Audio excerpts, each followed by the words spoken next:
Hello and welcome to this online lecture. So the topic of today's discussion is establishment of and expansion of British dominion in India.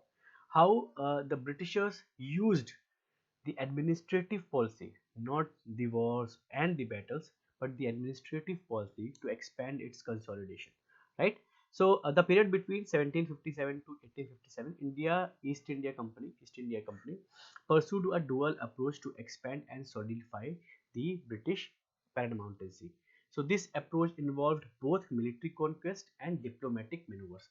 We have seen military conquest, how the Britishers have used these military conquest in respect of Bengal, Maratha, Sikh, the South Indian states of Mysore, and each and everyone. So the military conquest part have been studied by us. Now we will be seeing how they will be using administrative policies for extending their consolidation.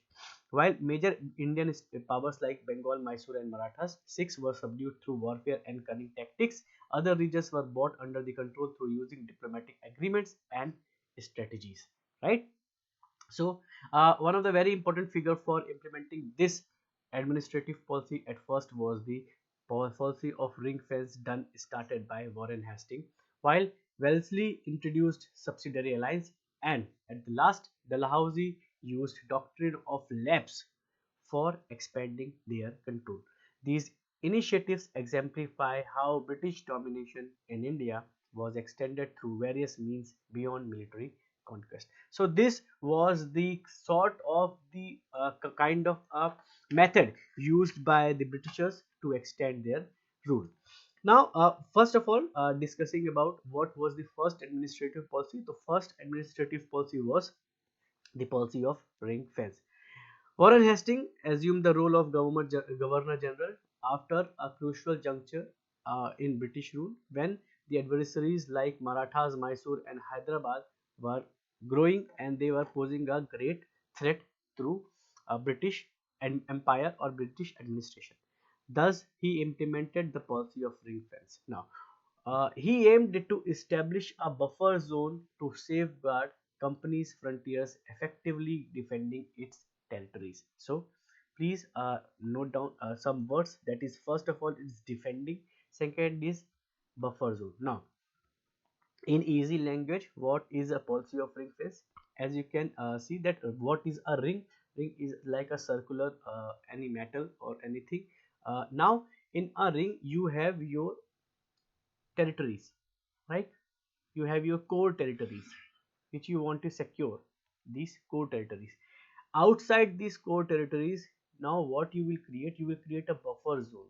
Means you will create territories who will not be ruled directly under by you, but you will maintain those territories, that if any foreign attack happens from outside, those buffer zones, those buffer territories will be the first to get those attack or suffer those attack. So this was the policy used by the British to safeguard their core territories. This defensive strategy, why defensive? Because you are defending your territory, you are not offending, you are not attacking at first.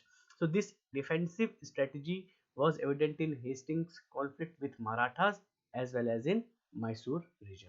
So the primary threats to the complete territories were posed by Afghan invaders and the Marathas. So to safeguard their territories from Afghan, from Marathas, from their attack, they used this policy of ring fence. To counter these threats, the company orchestrates the defense of Awadh, with the Nawab agreeing to finance the defending army.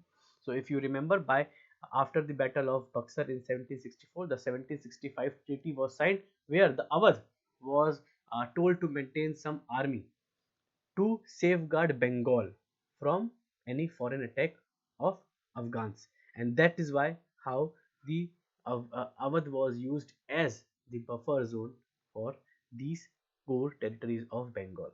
So protecting Awadh effectively meant protecting Bengal at that time.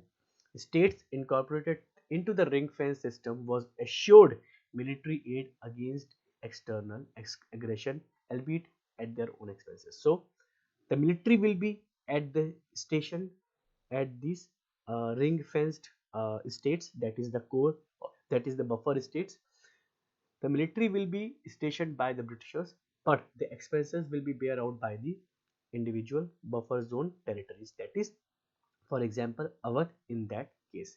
Essentially, these allies were required to maintain subsidiary forces organized and equipped led by company officers. So, the buffer zone territories, for example, Awadh, they will be having their own forces, but the leader of those forces will be companies officers. Now, so all the military, all your forces are now somehow controlled under the British regime. So with their costs covered by the rulers of these states, cost will be bear out by them only. Wellesley's subsidiary alliance can be viewed as an expansion of the ring fence system, aiming to subordinate Indian states to British authority, rendering them dependent on the British government. So after the policy of ring fence, when British states wanted to expand more, they wanted to consolidate more territories, they came up with new administrative policy, that is subsidiary alliance, that you will not be using buffer zones, but now you will capture those buffer zones also, and then you will station forces in those buffer zones. So the next administrative policy which was used by Britishers was subsidiary alliance.